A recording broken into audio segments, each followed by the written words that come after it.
एक निशानी जो नौ की कश्ती की जगह की निशानदेही कर रही है, क्योंकि पहाड़ों में जो हिलाल नुमा शक्ल हमने पहले देखी थी, वो बिल्कुल इसी के पार बहुत करीब है।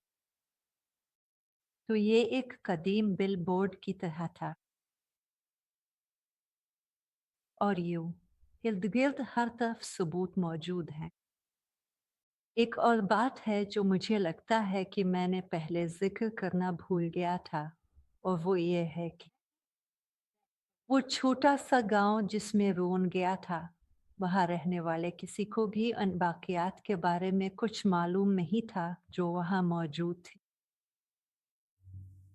ये एक पुराना कब्रिस्तान है। इसमें ये बहुत बड़े बड़े पत्थर हैं जिनके बारे में रू ने कहा था।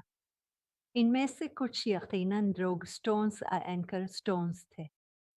और हुआ ये कि पहली जंग अजीम के दौरान 1917 में एक कत्ल आम हुआ और वहाँ के लोग ख़त्म कर दिए गए।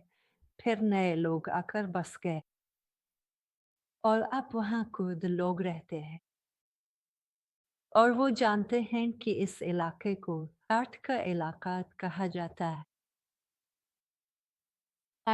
है। छोटा सा कस्बा आर्ट का कस्बा कहलाता है, लेकिन उन्हें मालूम नहीं कि क्यों। और तमाम एंकर स्टोन्स और बाकी सब पर सलीबें बनी हुई हैं। तो ये ईसाई दौर के बाद की बात है। है ना? कुछ अंदाज सलीबियों के थे, यानी मुख्तलिफ अंदाज यहाँ से गुजरे। यहाँ आकर उन्होंने वो निशान वहाँ बना दिए।